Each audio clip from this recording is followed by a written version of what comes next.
अज्ञानी को भी ऐसा ही है। तो कहते हैं कि ज्ञानी को क्यों नहीं लागू पड़ा और अज्ञानी को क्यों लागू पड़ा। देखो, राग देश तो दोनों के हैं, हर्ष शोक की कल्पना का भाव भी दोनों को है। अच्छा, और उधर कर्म का बंध रूप परिणाम और कर्म का उदय रूप परिणाम भी दोनों के संयोग में हो रहा है। तो ज्ञानी को वह निमित्त क्यों कहा गया और अज्ञानी को वह निमित्त क्यों ना कहा गया। अरे, अज्ञानी को निमित्त क्यों कहा गया और ज्ञानी को निमित्त क्यों नहीं कहा गया। मैं बोलते हुए लगा मुझे उल्टा हो गया। ज्ञानी को निमित्त पना नहीं, यानी निमित्त पना नहीं तो व्यवहार भी नहीं, और अज्ञानी को निमित्त पना देखकर उस प्रकार का व्यवहार लागू पड़ता है, कहा जाता है। अब इसमें पूरी की पूरी बात का एक सीधा पॉइंट पकड़ लो तो पूरी चर्चा अपन गुरुदेव की यहाँ पर देखेंगे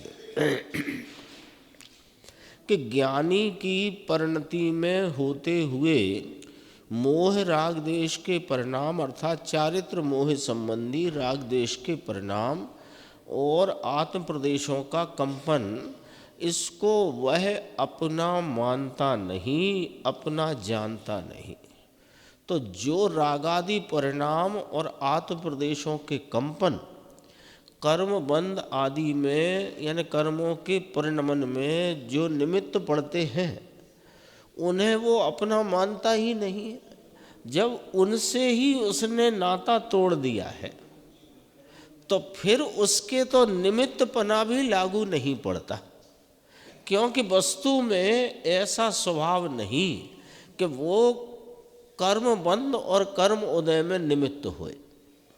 तो वस्तु में स्वभाव नहीं तो वस्तु के दृष्टिवंत को भी ऐसा भाव नहीं, इसलिए ये व्यवहार ज्ञानी को लागू नहीं पड़ता।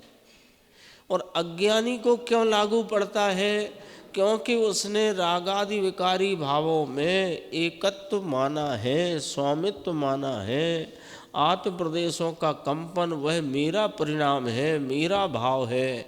तो जो निमित्त होते हैं उनमें एकत्व करके बैठा है, तो ये व्यवहार लागू पड़ता है। और व्यवहार से जिनवाणी कहती है कि जीव रागादि विकार को करे तो करे अज्ञान अवस्था में, लेकिन कर्म बंध को नहीं करता और कर्म के उदय को नहीं भोगता। भले वह अपनी परिणति में हर शोक के परिणाम को भोगे तो भोगे अज्ञान रूप से। लेकिन ये जो व्यवहार कहा गया कि राग देश के निमित्त से कर्म बंधन और कर्मोदय से यहाँ हर शोक की परिणति का परिणमन, तो इसमें जो निमित्त नैमित्तिक है ये व्यवहार से कहा, और अज्ञानी ने सर्वथा मान लिया कि मैं कर्म को बांधता हूँ और कर्म को भोगता हूँ। तो इसको फिर व्यवहार को क्या कहा, अज्ञानी का अनादि से प्रसिद्ध व्यवहार है। ये अज्ञानी का मूढ़ता का परिणाम है, मूर्खता की बात है ना। अभी अपन देखते हैं, देखो 246 पेज है। ज्ञानियों का व्यवहार आत्मा की शुद्ध चैतन्य की दृष्टि और अनुभव है, इसलिए उसको रागादि आया उसका ज्ञान करता है। ये इसका व्यवहार है। किसका? ज्ञानी का। ज्ञानी क्या करता है कि ज्ञानी उसका ज्ञान करता है ना। ज्ञानी का व्यवहार किस प्रकार कि आत्मा की शुद्ध चैतन्य की दृष्टि और अनुभव है ज्ञानी को, इसलिए उसको, ज्ञानी को जिसने राग में स्वामित्व एकत्व छोड़ दिया है, उसके रागादि आता है, वह उसका ज्ञान करता है। तो रागादि का ज्ञान करता है, ये ज्ञानियों को इस प्रकार व्यवहार लागू पड़ता है।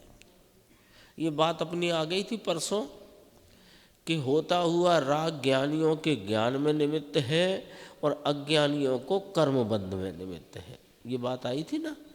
राग जो राग परिणाम है ना, संसार में रहे जीवों को जब तक पूर्ण वीतरागता नहीं है तब तक राग भाव तो उत्पन्न होता है ना।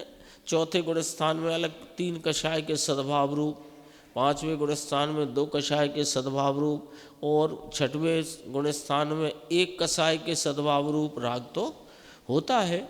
पर वो जो राग होता है वो ज्ञानी को ज्ञान में निमित्त है और अज्ञानी को बंध में निमित्त है।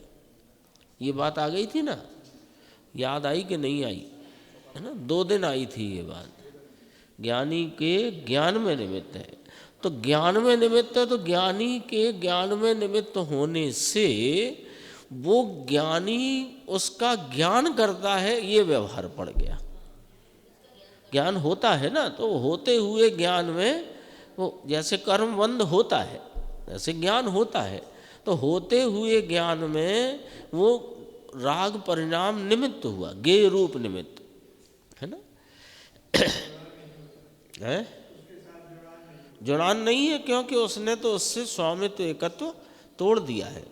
भाई इसका ज्ञान करे, ये व्यवहार है। समझ में आया? समझो न्याय को।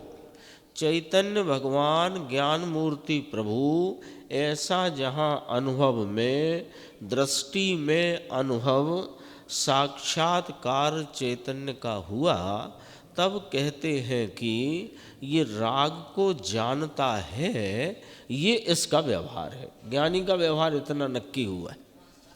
ख्याल में आई बात? ये बात करी क्यों गुरुदेव ने कि यहाँ लिया ना व्यवहार नय का, ऐसा अभिप्राय है। व्यवहारस्दु, है ना? ये इसकी गुरुदेव ने गाथा भी पढ़ी थी।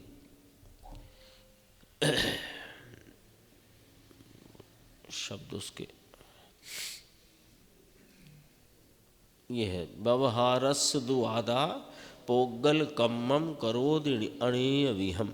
आया तम चेव पुणो बेयई पोगल कम्मम अणेह विहम। तो व्यवहार से आत्मा की बात करी है। तो अब आत्मा 2 प्रकार के, एक ज्ञानी आत्मा, एक अज्ञानी आत्मा। क्योंकि राग रूप भाव दोनों को है। जब तक पूर्ण वितराग नहीं हो जाता तब तक तो साधक को भी राग है और मिथ्या दृष्टि अज्ञानी को भी राग है। तो फिर इसमें जो व्यवहार है वो किस प्रकार लागू पड़ेगा, वो व्यवहार किस प्रकार लागू पड़ेगा? तो ज्ञानी को तो इस प्रकार लागू पड़ता है। देखो अभी अपन ने पढ़ा ना, ये राग को जानता है, ये इसका व्यवहार है, और स्वयं को जानना वह इसका निश्चय है, और राग का जानना इतना व्यवहार है। राग पर गेय में चला जाता है, अपने अस्तित्व में नहीं है। ऐसा जहाँ भान हुआ तो वहाँ राग का जानना, कहना, ये व्यवहार है। ये ज्ञानी की बात हुई, है ना? अब अज्ञानी की देखते हैं अगले पृष्ठ पे। यहाँ कहते हैं भगवान आत्मा एक स्वरूप शुद्ध द्रव्य होते होने पर भी, देखो वस्तु तो ऐसी है, अज्ञानी की आत्मा और ज्ञानी की आत्मा में थोड़ी कोई फर्क है। तो भगवान आत्मा एक स्वरूप शुद्ध द्रव्य होते होने पर भी स्वयं कर्म बंधन के अनुकूल ऐसे विकार को करता, कर्म बंधन को जो निमित्त पड़े ऐसे विकार को करता। ये स्वयं को करता, लेकिन वह स्वयं से करता है ना? स्वयं से करता है माने उस राग में एकत्व करके करता है, राग में कर्तत्व मानकर करता है, राग को कर्तव्य मानकर करता है। तो स्वयं से करता, और वो कर्म बंधन में ठहरा अनुकूल। अनुकूल नाम निमित्त किसको? ओला कर्म बंधन ने उस कर्म बंधन को। इसलिए ऐसा देखकर, कैसा देखकर? देखो अज्ञानी की परिणति में स्वतः स्वयं से होता हुआ राग, है ना, इसमें दोनों ले लो, कर्ता के भोक्ता के दोनों ले लो, जल्दी समझ में आ जाएगा, है ना। अलग अलग की बजाय कर्ता भोक्ता दोनों प्रकार के राग, हर शोक की कल्पना का राग और ठीक अठीक पने का राग। अब ये जो राग किया अज्ञानी ने, तो अज्ञानी ने राग किया तो अज्ञानी राग में एकत्व करता है, कर्तत्व ठानता है, कर्तव्य मानता है, स्वामी हुआ बैठा है। तो वो राग जो है वो अनुकूल है, किसको? कर्म बंधन को। राग अनुकूल है कर्म बंधन को, और इसने माना है कि ये मेरा है, तो इसको ये व्यवहार लागू पड़ गया कि ये कर्म बंधन अज्ञानी के राग के निमित्त से हुआ, और कर्म के उदय से अज्ञानी ने उस राग को वेदन किया, संचेतन किया, सुख दुख की कल्पना को। तो ये जो इसमें निमित्त नैमित्तिकपना कहाँ घटित हुआ? देखो, ज्ञानी के तो होता हुआ राग ज्ञेय रूप हुआ, तो ज्ञान में निमित्त हुआ, तो ज्ञान में निमित्त हुआ तो कर्म बंधन में निमित्त ना हुआ, तो ये कर्म बंधन वाला व्यवहार उसको लागू नहीं पड़ेगा। ज्ञानी को लागू पड़ेगा कौन सा व्यवहार? कि ज्ञान ज्ञेय वाला व्यवहार। और अज्ञानी ने राग में माना है कर्तत्व, एकत्व और कर्तव्यपना, तो इसने माना है, तो इसका राग ज्ञान में तो ज्ञेय बना नहीं। क्यों नहीं बना ज्ञान में ज्ञेय? कि ये जानता ही नहीं राग को। राग को राग जाने तो वो ज्ञान का ज्ञेय कहलाए, वो राग को राग नहीं जानता, राग को आप रूप जानता है, आत्मा मानता है, तो वो वास्तव में ज्ञान उसको राग का ज्ञान हुआ ही नहीं। तो ज्ञान नहीं हुआ तो वो ज्ञान ज्ञेय वाली पद्धति में निमित्त ही नहीं पड़ा। फिर वो निमित्त कहाँ जा करके पड़ा? कि वो निमित्त पड़ा कर्म बंधन में। और ऐसे निमित्त को देखकर यह बात लौकिक रूप से अनादि अज्ञानी को प्रसिद्ध है कि वह अज्ञानी जीव कर्म को बांधता है और कर्म को भोगता है। ये आज की चर्चा का मूल भाव है कि ज्ञानी को देखो राग दोनों के खड़ा है, लेकिन वो राग ज्ञानी को ज्ञेय रूप हो जाने से वो ज्ञान ज्ञेय व्यवस्था में उसका निमित्त नैमित्तिक बना हुआ है, और अज्ञानी राग को जानता नहीं होने से वो ज्ञान उसका कर्म बंधन में निमित्त बना अनुकूल। तो वो कर्म बंध को करता है ऐसा व्यवहार, जैसे ज्ञानी को लगाना व्यवहार, ज्ञानी राग को जानता है, ये व्यवहार है। ज्ञानी राग को नहीं जानता, राग संबंधी अपने ज्ञान को जानता है, ये निश्चय है। ठीक है, तो ज्ञानी को कौन सा व्यवहार लग गया? कि ज्ञानी राग को जानता है। और अज्ञानी को कौन सा व्यवहार लग गया? कि अज्ञानी कर्म बंधन को करता है, कर्म के उदय को भोगता है। ऐसा क्यों?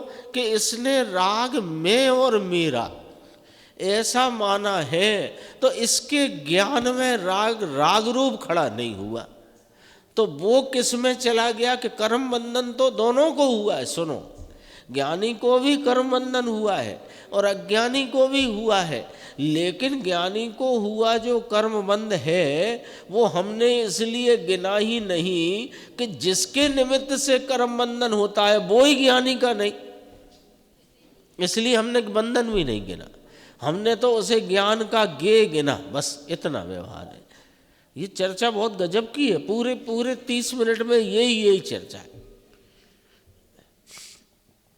देखो, ऐसे अनुकूल है वो कर्म बंधन, अर्थात बाहर का दृष्टि वाला ऐसा कहते हैं कि जीव ने कर्म किया, अज्ञानी का व्यवहार है। जीव ने कर्म किया, कर्म बंधन किया, बोलो ये निश्चय के व्यवहार ना, ये समझना भैया अपने को, ऐसे ही थोड़ी काम चलेगा। जीव ने, अज्ञानी ने कर्म बंधन किया, ये निश्चय के व्यवहार।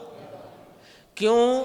क्योंकि कर्म बंधन को कोई जीव कर नहीं सकता, लेकिन उसमें निमित्त पड़े ऐसे राग को करता होने से ये व्यवहार से कहा जाता है कि अज्ञानी जीव ने कर्म बंध को किया और कर्म को भोगा, व्यवहार से कहना।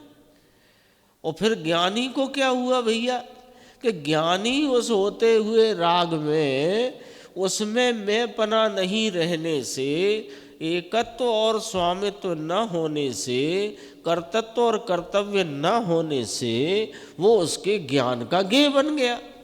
तो वो ज्ञान गेय में व्यवहार लगेगा और अज्ञानी का कर्म बंध और कर्म भोग के बंध में और उदय से भोगने में लगेगा।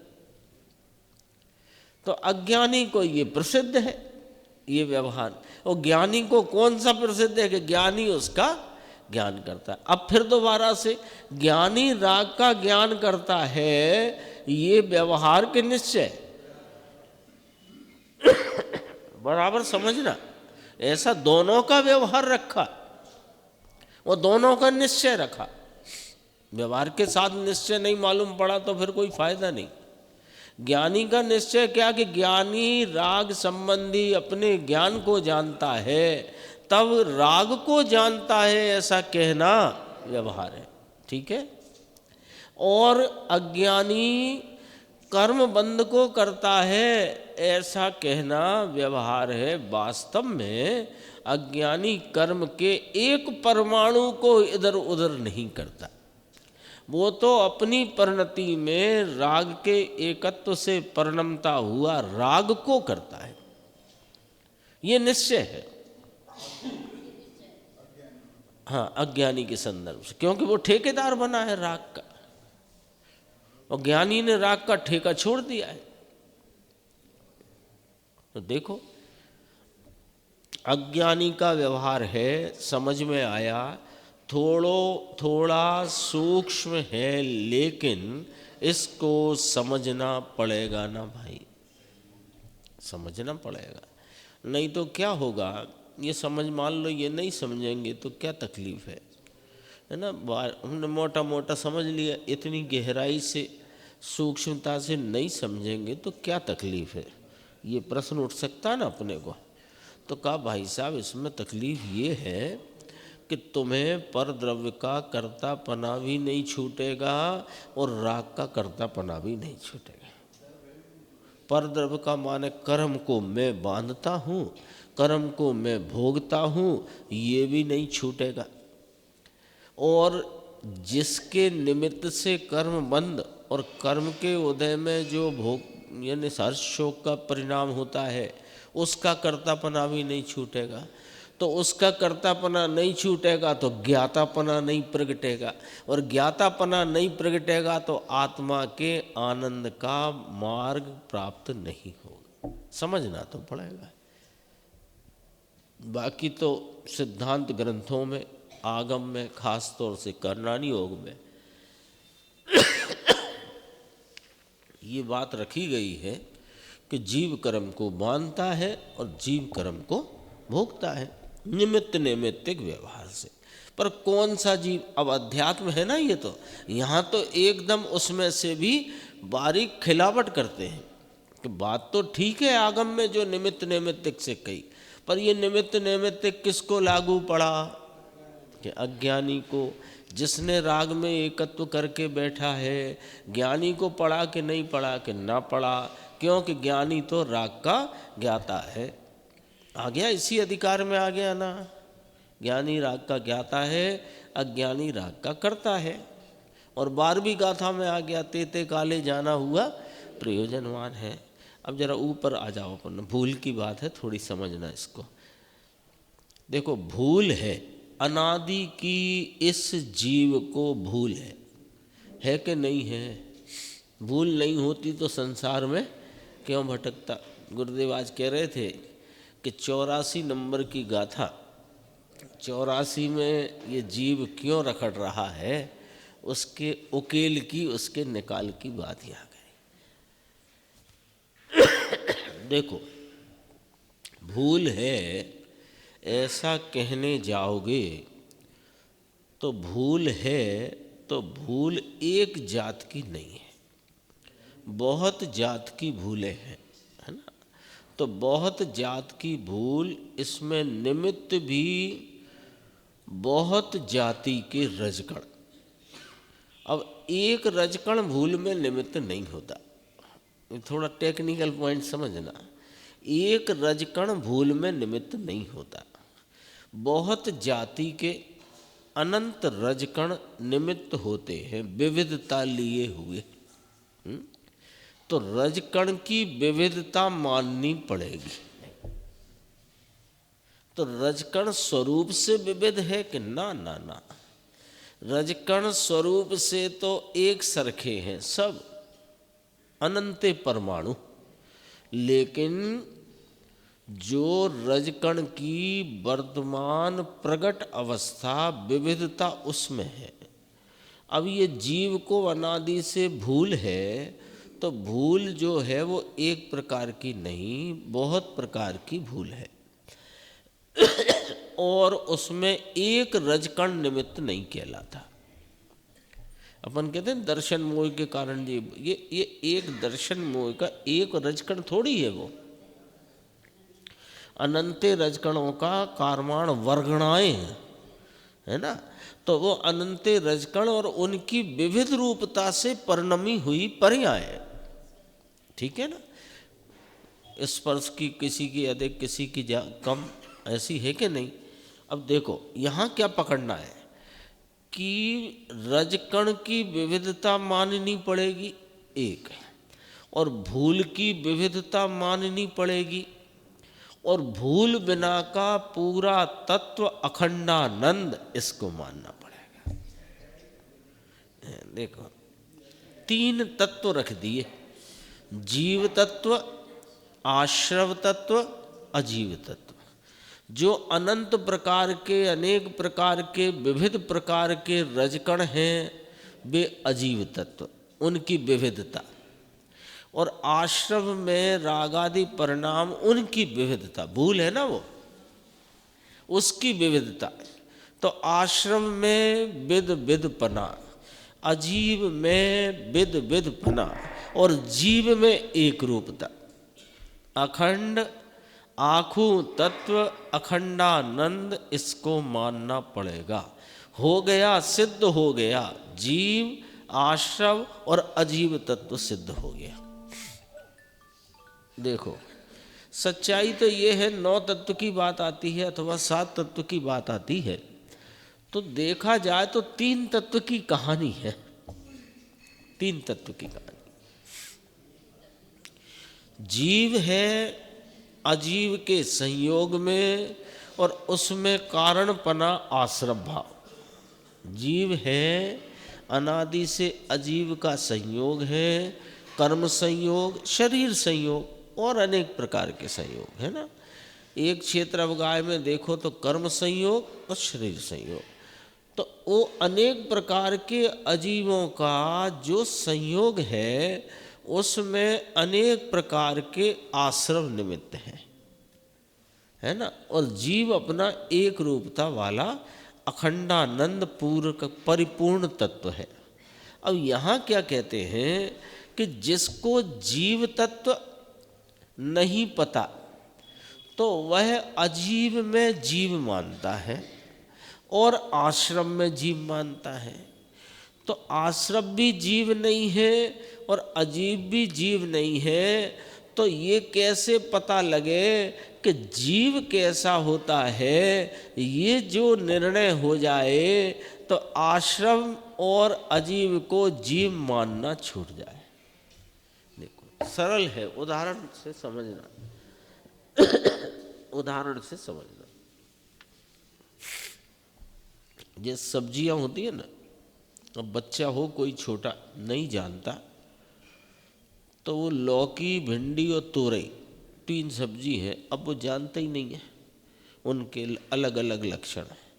तो वो तोरई को भी लौकी समझता है, भिंडी को भी लौकी समझता है ना। बच्चा है तो अभी नहीं जानता। अब उसे लौकी और तोरई, वो भिंडी और तोरई न्यारी न्यारी है और उनसे न्यारी लौकी है। ये कैसे समझ में आएगा कि वो लौकी को बराबर उनके लक्षण से निर्णय में ले लेगा तो उसे लौकी, तोरई और भिंडी सब समझ में आ जाएगी। आई ना बात ख्याल में? ऐसे ये जीव अनादि से आश्रव को जीव मानता है और अजीव को जीव मानता है ना? तो इसको ये आश्रव को आश्रव कब माने और अजीव को अजीव कब माने, कब जाने कि जीव को जीव जान ले। जीव को जीव जान ले तो आश्रव को आश्रव जान लेगा और अजीव को अजीव जान लेगा। ठीक है। अब यहाँ प्रश्न उठता है कि आचार्य भगवान ने फिर 7 तत्व क्यों कहे, 3 में ही काम चल जाता। तो कहा सुनो, आश्रव जो है वो मलिन तत्व है और उससे जीव के बंध भाव चल रहा है। चौथा आ गया। और जब तक आश्रव है तब तक इसके शुद्धता प्रकट नहीं होती। तो जो अब तक मोक्ष भाव को प्राप्त हुए उनके क्या प्रकट हुआ कि आश्रव के रुकने से संवर प्रकट हुआ, और संवर प्रकट होते ही मोक्ष हो गया कि नहीं? संवर प्रकट हुआ तो शुद्धि की प्रकटता उत्पत्ति हुई और वही बढ़ती हुई तो बढ़ता हुआ निर्जरा तत्व हो गया और पूर्ण हुआ तो मोक्ष तत्व हो गया। मूल 3 तत्व की बात है और इसका निर्वाण यानी इसका कल्याण कैसे होता है वो फिर 7 तत्व में बात आती है। ये 3 नहीं समझेगा तो तेरा सब समझना बेकार है। जीव, अजीव और आश्रव। तो गुरुदेव का कभी देखना, आप जब भी वेद ज्ञान की बात आएगी ये 3 की बात करते हैं, जीव, अजीव और आश्रव। देखो आगे चलते हैं, कुछ चर्चा इसमें है। ये आया 248 पेज। ये हर्ष शोक को भोगता है तो हर्ष शोक की उत्पत्ति का निमित्त ये है। कौन? वो कर्म का उदय और कर्म के उदय के काल में जो अन्य विषय सामग्री का संयोग, तो उसको लिया। विषयों की निकटता है ना, उसको भी लिया। तो पूर्व पाक के कारण से सामग्री मिलती है, ये भी सिद्ध किया। ये बात भी सिद्ध करी। पूर्व पाक के कारण से सामग्री मिलती है, ये भी सिद्ध किया। वर्तमान तेरे प्रयत्न से सामग्री मिलती है ऐसा नहीं है। लो, ये समझने की बात है। इसको समझने का लाभ भी समझ लो कि ये वाली बात समझ में आ जाए तो ये अपना हित करने वाले यानी तत्व निर्णय की कार्य में जो अपने को ढिलास रहती है और आजीविका, अरे आजीविका तो अब क्या कहना, यानी स्टॉक पेटी भरने की जो दौड़ चल रही है उसमें से समय निकालता नहीं और स्वरूप का तत्व निर्णय का ये अवसर है, ये मनुष्य पर्याय, ये जैन कुल, और उसमें ये तत्व की अच्छी और सच्ची बात मिल गई, ये अपने को अवसर मिला है। तो अपने को सब काम सेकेंडरी करना चाहिए चंद्रेश भाई, सब काम द्वितीय स्तर पर और प्रथम स्तर पर तत्व निर्णय। ये जिसके जीवन में इस प्रकार का जो प्रायोरिटी का, प्राथमिकता का जिसने ऐसा तय किया, उसके नियम से उसकी परिणति में शुद्ध भाव, पवित्र भाव की प्रकटता होकर मोक्ष मार्ग नियम से प्रकट है। बस प्राथमिकता बदलनी है। तो समय तो हमें वहाँ ज़्यादा लगता है, कहाँ ज़्यादा लगता है, कहाँ कम लगता है, हम इस बात पर कोई बात नहीं करना चाहते। हम बस इस बात पर बात कर रहे हैं कि प्राथमिकता अपने हित की होनी चाहिए। अपने ज्ञायक भगवान के लक्ष्य से जो तत्व निर्णय की जो अपनी चेष्टा प्रयत्न और अपना जो भी उसमें प्रयत्नशीलता कोशिश प्रयास है वो प्राथमिक होना चाहिए। क्यों? उसकी वजह है, सुनो, कि ये जो अभी सामग्री मिल गई है ना, अनुकूल, घर मकान जमीन जायदाद सोना चांदी कपड़े लत्ते कार मोटर बंगला जो भी है, ये जो मिली है भाई साहब, ये तुम्हारे वर्तमान प्रयत्न से नहीं मिली है। ये तुम जो वर्तमान में सुबह 7 बजे से कि 9 बजे से लेके रात को 9 बजे तक जो कारोबार करते हो, वो कारोबार से एक पैसा नहीं आ रहा, एक चीज नहीं आ रही। ये समझ लो, ये बात पक्की समझ लो, हैं? हाँ, 50 साल चले गए। देखो, जो जो इकट्ठा हुआ वो पूर्व पुण्य के पाक के निमित्त से सामग्री मिली है, और 50 साल तो हमने इस बात में खोटे कर दिए कि मैं कमाता हूँ, इस अहंकार में मिथ्यात्व का सेवन करने में निकाल दी, है ना। आपको पता नहीं है, सामान्य बात कर, है ना। हम तो डोर लोटा लेके आए थे, पतवा हमारे दादाजी मरे थे तब 2500 रुपये की पूंजी थी। अब देखो अपने पास यूँ है यूँ है यूँ है। भाई साहब, ये तेरे करने से नहीं हुआ है, ये तो कोई पूर्व पुण्य का पाक ऐसा है तो है।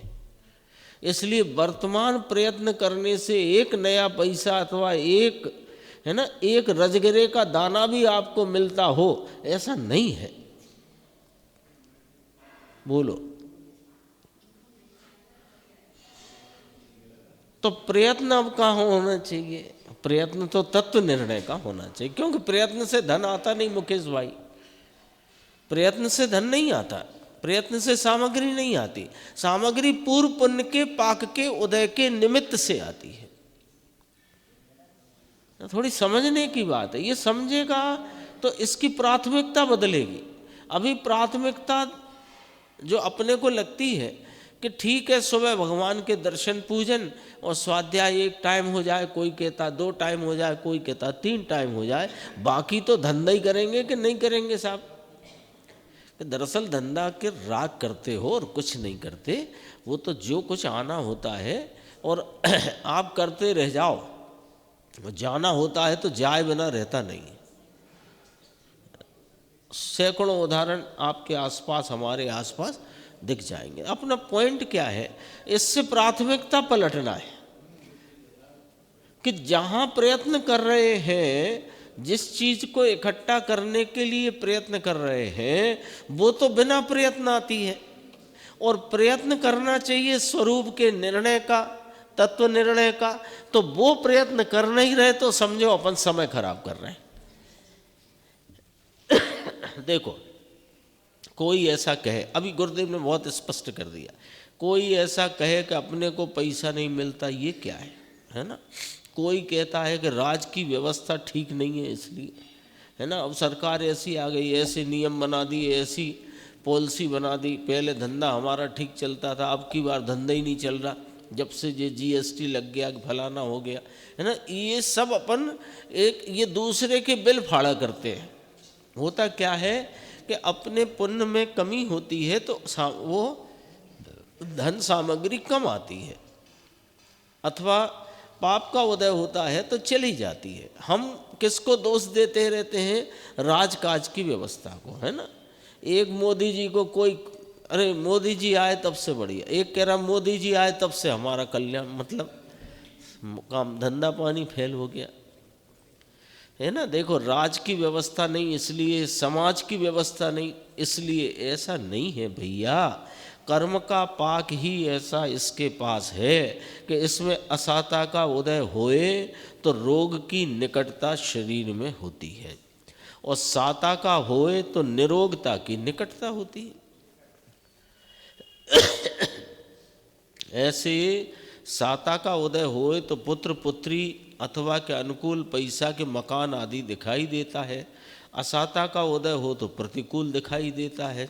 इसका लक्ष्य करके उत्पन्न हुई सुख दुख की परिणति विकल्प दशा, इसको अज्ञानी भाव्य भावक द्वारा अनुभवता भोगता ऐसा जीव तो बाहर में ऐसा कहा जाता है कि कर्म के बंधन के अनुकूल ऐसा राग और कर्म के सुख दुख के परिणाम से उत्पन्न हुई विकार दशा, तो वह निमित्त है, ये नैमित्तिक है, अथवा नैमित्तिक वो तो ये निमित्त। समझ गए बात? ये क्या हुई? जीव का राग परिणाम निमित्त तो कर्म बंधन नैमित्तिक, और कर्म का उदय निमित्त और इसके हर्ष शोक की परिणति का भाव वो नैमित्तिक। ऐसे बाहर से जो पुद्गल कर्म को करता है और भोगता है, ऐसे अज्ञानियों का अनादि संसार से प्रसिद्ध व्यवहार है। लो समझ में आया न? कितनी एक बात कहकर गुरुदेव ने ये बात स्पष्ट करी कि अपन को कमाने की जो धुन सवार है ना, हाँ, वो धुन दरअसल में संसार में भटकाने वाली है। और ये बात सच्ची है कि गेहूं का एक दाना शरीर की निरोगता का एक परिणमन या रोग का परिणमन, वो सब पूर्व पुण्य पाप के पाक अनुसार होता हुआ दिखाई देता है। तुम्हारा उसमें कोई भी कर्तव्य नहीं है, कुछ करने से कुछ होता ही नहीं। तो करना क्या? कि तत्व निर्णय करना और क्या करना है। तो अब इससे क्या है कि प्राथमिकता पलट दो। काम तो देखो, ऐसा नहीं है कि व्यापार का राग छूट जाएगा, ऐसा नहीं है कि घर गृहस्थी का राग छूट जाएगा, ऐसा भी नहीं है कि जो मान लो दुकान में खोलना ही बंद कर देंगे, है ना, ऐसा सब कुछ नहीं है। सब होगा, लेकिन प्राथमिकता बदल दो। और वहाँ पर कर्तव्य में ये जान के चलो कि ये मेरे कोई प्रयत्न का काम नहीं है, वहाँ पूर्व का पुण्य उदय में है और मेरे यहाँ उस प्रकार का राग है, और ये राग मैं नहीं, ये सामग्री मैं नहीं। तो तत्व निर्णय में अपनी प्राथमिकता से अपने को लगना चाहिए। देखो भगवान, तुम तो जागती ज्योत हो ना प्रभु, ऐसा कहते हैं। कर्म के बंधन को तो तुम नहीं करते। अब जरा पूरी मुद्दे की बात कर्म के बंधन को तो तुम नहीं करते, कारण कि ये तो परद्रव्य है, लेकिन इसके निमित्त रूप होना ये प्रभु तेरे स्वभाव में नहीं है। निमित्त रूप होना तेरे स्वभाव में नहीं है। तभी तो जो स्वभाव के दृष्टिवंत हैं उनको वह होता हुआ राग ज्ञान में निमित्त कहा, और अज्ञानी का राग कर्म बंधन में निमित्त कहा। तेरे स्वभाव में नहीं भगवान, तुम तो अबंध स्वरूपी हो न प्रभु। ये अबंध स्वभावी का परिणाम अबंध होता है, और संबंध स्वभावी का परिणाम यानी बंध स्वभावी का परिणाम बंध और नए को निमित्त होता है। ऐसे तुम हो क्या भाई? नहीं हो ऐसे तुम। वस्तुपने कोई जीव में ऐसा भाव ही नहीं जो कर्म बंधन को निमित्त हो। समझो जरा बात को। जीव वस्तु है कि नहीं, अपना कोई स्वरूप है कि नहीं, अनादि अनंत जैसा अपना स्वरूप है, उसका मूल स्वभाव जो है उसमें कोई ऐसा भाव ही नहीं जो कर्म बंधन को निमित्त होए, अथवा जो कर्म के उदय में निमित्त पड़े, मतलब कर्म का उदय जिसे निमित्त पड़े, ऐसा कोई भाव ही नहीं है। तो है ना साहब वो रागादि भाव, वो रागादि भाव मेरे स्वभाव में नहीं है, ऐसा जिसने निर्णय किया है उसका राग से स्वामित्व तो छूट जाता है, राग रह जाता है। हमें क्या लगता है राग छूटेगा तब राग से स्वामीपना छूटेगा। तो ये हमारी क्या है, ये गलत ट्रैक है, ये ट्रैक ही गलत है, अपना रास्ता गलत है। राग जो है वो मेरे मूल स्वभाव में नहीं। बताओ कर्म बंधन में कौन निमित्त होता है? राग परिणाम। और कर्म का उदय आता है तो यहाँ हर्ष शोक का परिणाम वो भी राग का परिणाम। तो राग का परिणाम होना मेरे स्वभाव में ही नहीं है, मेरी वस्तु के मूल स्वभाव में ही नहीं है। तो जब कर्म बंधन में निमित्त होए ऐसा परिणाम मैं नहीं, मेरा नहीं है ना, तो जब वो मैं नहीं हूँ, मेरा नहीं है, तो फिर मैं कर्म बंधन को करूं और कर्म के उदय को भोगूं, ये बात रहती ही नहीं। तो फिर ये क्या है कि ये बाहर बटिया का काम है, यानी बाहर के बाहर होने वाला काम है। और आत्मा इन सब से अलिप्त, एक रूप, एकदम अस्पर्शित, एकदम परिपूर्ण शुद्ध पवित्र वस्तु है। इसको कुछ फर्क नहीं पड़ता कर्म के उदय से और कर्म के बंधन से। तो फर्क तो पड़ रहा है ना। देखो चार गति में घूम रहे हैं, चार गति में पर्याय में घूम रहे हो तुम, वस्तु में कहाँ भटकन है?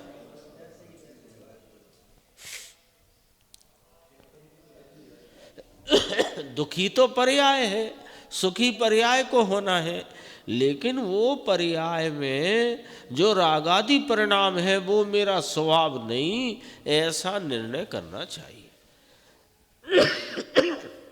देखो अज्ञान से तुमने माना है ऐसा कहते हैं। एक ये देखो, सब वर्ण हुणा सब बहुणान दिट्ठो जीवो उबओग लक्षणों नित्यम। ये तो प्रभु शाश्वत ज्ञान दर्शन का धनी ये तो है। ज्ञान दर्शन उपयोग स्वरूप शाश्वत है। ये तो जीव नए कर्म को निमित्त होए ऐसा इसके स्वरूप में कहाँ है? जरा अस्थिरता से बंधता है। तो अस्थिरता किसकी गिनना? ज्ञानी की। अज्ञानी तो राग में एकत्व करके पड़ा है। ज्ञानी को अस्थिरता से जो राग है, तो जरा अस्थिरता से बंधता है। इस बात को सम्यक दृष्टि के सम्यक ज्ञान में गौण करके उसको ज्ञेय कर दिया है। ठीक है, परगेय, परगेय में डाल दिया है। व्यवहार ग्रंथ में ऐसा आता है, 10वें गुण स्थान तक राग होता है, उससे 6 कर्म का बंध होता है। राग का अंश है ना 10वें में कि हाँ, तो 6 प्रकार के कर्म का बंध वहाँ होता है। ऐसा निमित्त नैमित्तिक संबंध है। ये तो व्यवहार का ज्ञान कराने के लिए बात की है। परमार्थ से तो, अब यहाँ वजन है, परमार्थ से तो ये राग निमित्त और कर्म का बंधन ये वस्तु के दृष्टिवंत में नहीं, कि जैसे द्रव्य में नहीं तो द्रव्य के दृष्टिवंत में भी नहीं। ये समझ में आई कि नहीं आई बात? है ना। अपने को लगता है कि साहब ज्ञानी के कर्म बंद नहीं है, ले 10वें गुणस्थान तक 6 कर्मों का बंद कहा कि नहीं कहा? अरे भाई, उसको गौण कर डाला, उसको गौण कर दिया, सम्यक ज्ञान में गौण करके उसे ज्ञेय कर दिया। तो ज्ञेय है, परगेय है, उस ज्ञेय का ज्ञान होता है, ऐसा व्यवहार रह गया। और कर्म बंधन होता है ऐसा क्यों नहीं कि जब वस्तु में कर्म बांधने का स्वभाव नहीं, तो दृष्टिवंत के भी कर्म बांधने की बात नहीं है, कर्म का बंध होए। फिर लिया है 100वीं गाथा में आएगा, जैसे घड़े की पर्याय, घड़े की रोटी की पर्याय, इसमें जीव द्रव्य तो निमित्त है ही नहीं, किंतु ज्ञानी की पर्याय इसमें निमित्त नहीं। कौन निमित्त है? कि जो घड़ा रोटी आदि होता है उस पर्याय में योग और राग निमित्त है। लेकिन किसका? कि जो योग और राग अपना माने इसका। ऐसे कहते हैं ना कि कुम्हार घड़ा बनाता है तो निमित्त से कथन है ना। घड़े रूप तो मिट्टी परिणमित होती है, तो मिट्टी घड़े का करता है। ठीक है, मिट्टी घड़े का करता है। अब वहाँ अपन थोड़ा दृश्य देखते हैं कि घड़ा बन रहा है, 2 कुम्हार हैं, एक ही स्थान पे अपने अपने चाक पे घड़ा बन रहा है, एक ज्ञानी कुम्हार एक अज्ञानी कुम्हार। तो अज्ञानी कुम्हार उस घड़े के उत्पादन में निमित्त कहा और ज्ञानी कुम्हार नहीं कहा, ऐसा लिया।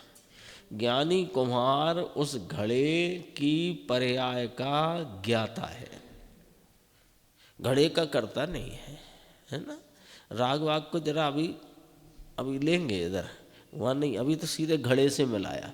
घड़े का कर्ता मिट्टी, उसमें निमित्त कौन? कुम्हार। तो कुम्हार को व्यवहार से घड़े का कर्ता कहना, अज्ञानी कुम्हार को।